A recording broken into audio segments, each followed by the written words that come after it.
الحمدللہ یہ ایک نورانی عرفانی محفل کو انجام دینے کی کوشش کی گئی،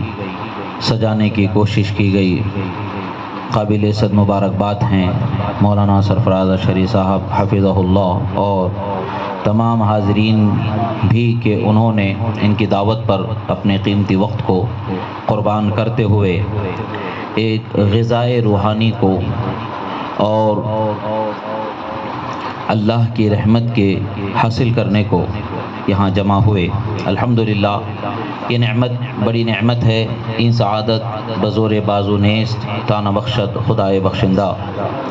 اللہ تعالیٰ نے ہمیں یہ نعمتوں سے سرفراز فرمانا چاہا تو ہمیں توفیق بخشی اور ہم یہاں حاضر آئے۔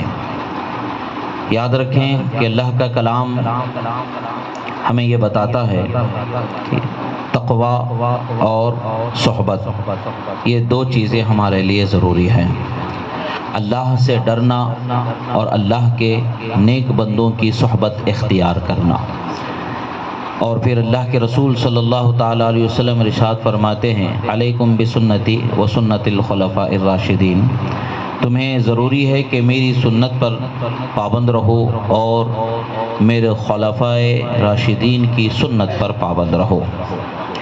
الحمدللہ ہم نے آج یہاں اس محفل میں جو حضرت مولا علی فاتح خیبر حیدر کرار شیر خدا رضی اللہ تعالیٰ عنہ کا ذکر کیا، یہ ہم نے سیکھا کہاں سے اور حاصل کہاں سے ہم نے کیا؟ کیا ہم نے اپنے آپ اس کو حاصل کر لیا یا ہم نے جو ہمارے مقتدا و رہبر جن کو ہم جانتے ہیں ان سے ہم نے اس کو حاصل کیا؟ بخاری شریف کی حدیث ہے کہ اللہ کے رسول صلی اللہ تعالیٰ علیہ وسلم کے جلیل القدر صحابہ بلکہ انبیاء کے بعد سب سے افضل ترین مرتبہ رکھنے والی شخصیت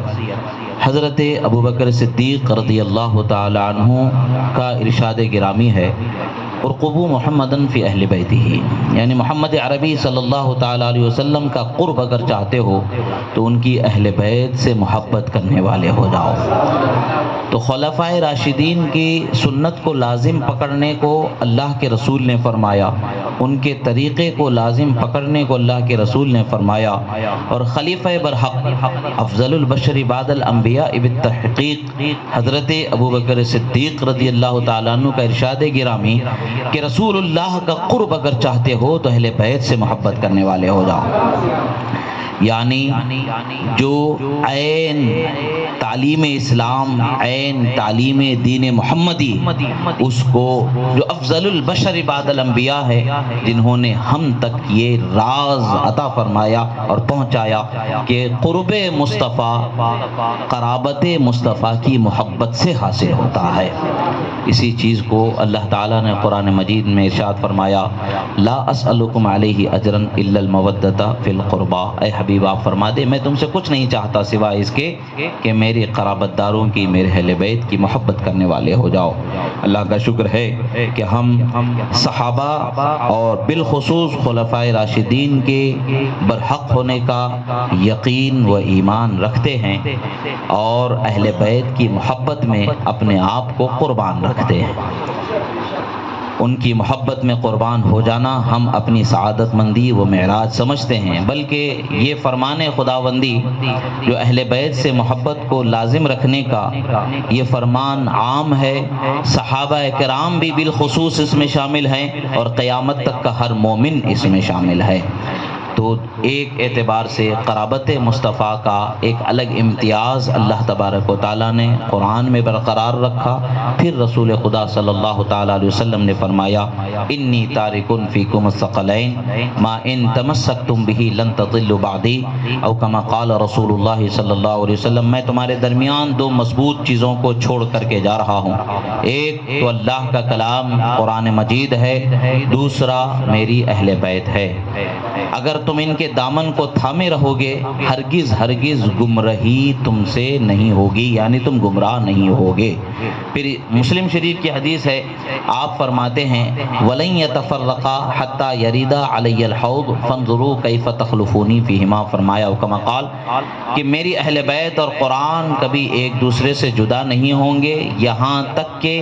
حوض کوثر پر بھی میرے پاس ایک ساتھ پہنچائے جائیں گے۔ اب تم دیکھو کہ تم کیسے ان کے دامن کو تھامے رکھتے ہو۔ تو امام اعظم، امام الائمہ، کاشف الغمہ، سراج الامہ، حضرت نعمان ابن ثابت ابو حنیفہ رضی اللہ تعالیٰ عنہ ارشاد فرماتے ہیں لولا السنتان لہلک النعمان، 2 سال مجھے حضرت صادق جعفر صادق رضی اللہ تعالیٰ عنہ کی صحبت کے نہ ملے ہوتے تو میں تو ہلاک و برباد ہو گیا ہوتا۔ آپ کو اہل بیت اطہار سے خصوصی فیض حاصل ہے۔ ایک تو آپ حضرت زید شہید، حضرت امام زین العابدین کے فرزند حضرت زید شہید سے آپ نے اکتساب فرمایا، اکتساب علم فرمایا۔ دوسرے حضرت امام باقر ابن حضرت امام زین العابدین رضی اللہ تعالیٰ عنہ سے اکتساب فرمایا، اور حضرت امام جعفر صادق نے اپنے والد اور چچا سے دونوں سے اکتساب فرمایا۔ اور وہ انشراح صدر جو قرابت مصطفیٰ کی بنیاد پر خصوصی انعام اہل بیت پر اللہ تعالیٰ فرماتا ہے، وہ جو تمام علوم جفر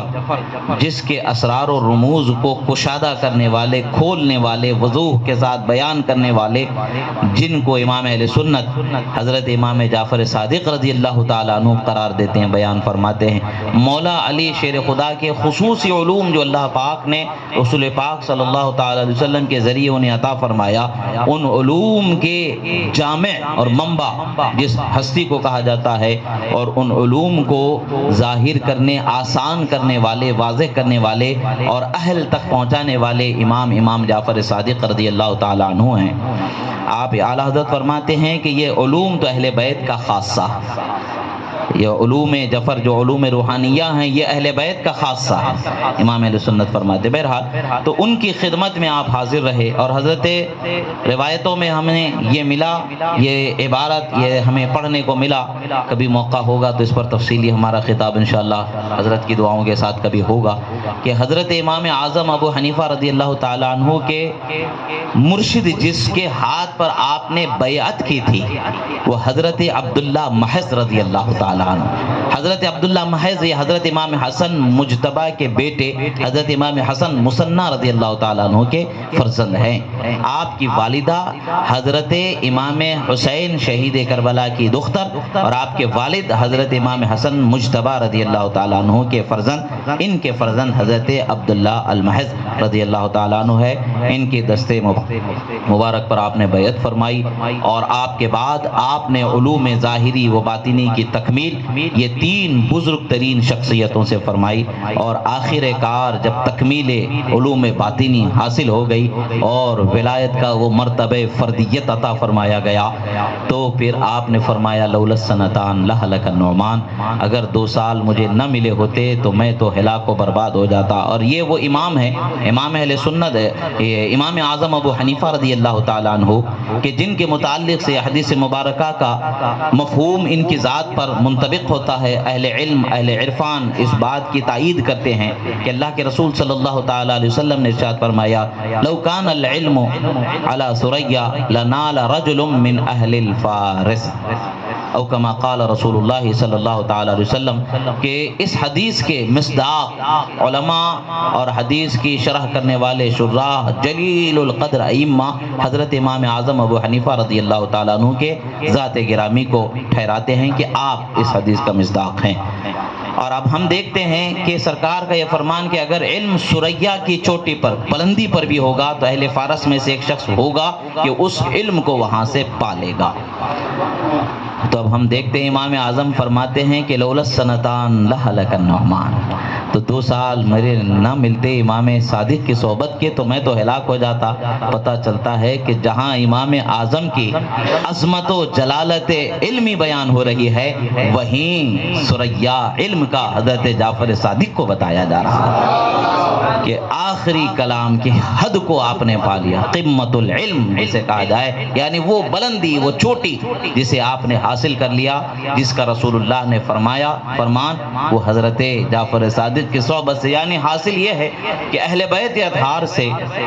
محبت کرنے والوں کو اللہ تبارک و تعالیٰ نے علم کی وہ بلندیاں عطا فرمائی ہے کہ قیامت تک کے لوگ حیران ہوتے ہیں ان بلندیوں پر۔ ہمیں دور جانے کی ضرورت نہیں ہے، ماضی قریب میں ہم دیکھیں امام اہل سنت رضی اللہ تعالیٰ عنہ کی ذات گرامی اور آپ کی اہل بیت سے والہانہ عقیدت و محبت کو ہم دیکھتے ہیں، اور پھر آپ پر اللہ اور اس کے رسول بالخصوص غوث اعظم کے انعامات و اکرامات کو ہم دیکھتے ہیں تو پتہ چلتا ہے کہ یہ ارقبوا محمدن فی اہل بیتہ ہی کے عمل کا ثمرہ ہے جو اللہ نے عطا فرمایا ہے، اور ہم بھی اسی طرز پر گامزن ہیں۔ معاذ اللہ حضرت علی کا ذکر کرنے سے یہ مفہوم اور یہ معنی مراد نہ لیا جائے کہ ہم حضرات شیخین کریمین یا خلفائے ثلاثہ کی شان میں معاذ اللہ صدبار معاذ اللہ کوئی الگ عقیدہ رکھتے ہیں۔ ہمارا عقیدہ وہی ہے جو حضرت مولا علی کا عقیدہ ہے،